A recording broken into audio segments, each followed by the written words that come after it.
જેને ભગવાનની શરણાગતિ છે તેની ભગવાન ચોક્કસ રક્ષા કરે છે. જેને પરમાત્માનો અચળ આશરો હોય તેની ચિંતા ભગવાનને હોય છે. એક ગોર યજમાનની દીકરીને સાસરે મૂકવા જતો હતો. રસ્તે ચાલ્યા જાય છે. બાઈએ કહ્યું, ગોરબાપા, મારાથી બે વસ્તુ સચવાતી નથી. હું મારા બાળકને તેડું અને તમે આ જોખમની એટલે દાગીનાની પોટલી ઉપાડો. આવું સાંભળી ગોરબાપા રાજી થઈ ગયા. સોના ચાંદી અને પૈસાની પોટલી ઉપાડીને ચાલ્યા જાય છે. ગોરબાપાનું મન બગડ્યું. જો આ બાઈને મારી નાખું તો બધા દાગીના મને મળી જાય. રસ્તામાં વિસામો ખાવા બેઠા. ગોરબાપા કહે છે, બહેન, તરસ બહુ લાગી છે, તેથી હું તારા બાળકને સાચવું અને તું પાણી ભરી આવ. બાઈ કૂવામાંથી પાણી સીંચે છે ત્યાં પાછળથી હરામી ગોરબાપાએ બાઈને ધક્કો દીધો. તેથી બાઈ કૂવામાં પડી ગઈ. પણ રામ રાખે તેને કોણ ચાખે. કૂવામાં વડવાઈ હતી તે હાથમાં આવી ગઈ. બાઈએ વડવાઈ પકડી લીધી અને બૂમો પાડે છે, બચાવો, મને બચાવો, હે ભગવાન, મને બચાવો. પ્રભુને યાદ કરે છે. ત્યાં આ પાપી ગોરબાપાને થયું કે કોઈ માણસને ખબર પડશે તો મને માર્યા વગર મૂકશે નહીં.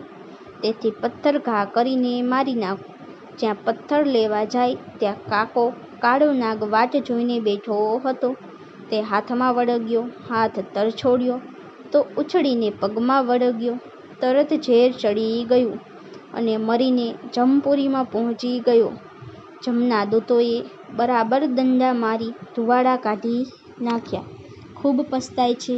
બરાડા પાડે છે કે હું બ્રાહ્મણ થઈને બગડ્યો, વિશ્વાસઘાત કર્યો, બીજાનું ભલું કરવાને બદલે ભૂંડું કર્યું તો મારું જ ભૂંડું થયું. આ કથા વિચારવા જેવી છે. કરો તેવું પામો અને વાવો તેવું લણો. કર્યા કર્મોનું ફળ મળી ગયું છે. વગર મોતે મરી ગયો. વટે માર્ગુ રસ્તેથી પસાર થાય. બાઈ રાડો પાડે છે. તે અવાજ સાંભળીને કૂવામાં જોયું તો કૂવામાં બાઈ ડાળખી ઝાલીને લટકતી હતી. તે જોઈને બાઈને કૂવામાંથી બહાર કાઢી ને પૂછ્યું કે, બહેન, તમે કેવી રીતે કૂવામાં પડ્યા? આ શું થયું? પછી બાઈએ રડતા રડતા વિસ્તારથી બધી વાત કરી. વટે માર્ગુ એમને ધીરજ આપીને સાસરીએ મૂકી આવ્યા. આ જગતની અંદર નિર્દય પાપી માણસો બીજાની મિલકત કબજે કરવા યુક્તિ પ્રયુક્તિઓ કરે છે, પણ વિચારતો નથી કે મારાથી નાની વયના પરલોકના માર્ગે ચાલતા થઈ ગયા છે તો હું ક્યાં સુધી રહેવાનો છું. આપણાથી એવી જીવનમાં ભૂલ ન થઈ જાય એવી ખૂબ સાવધાની રાખવી. ધનની લાલચમાં ફસાઈને પોતાનું જીવન ન બગાડવું. ધન અને સોનું જોઈને માનવને અંધપણું આવે છે. ત્યારે કાંઈ સૂઝ પડતી નથી.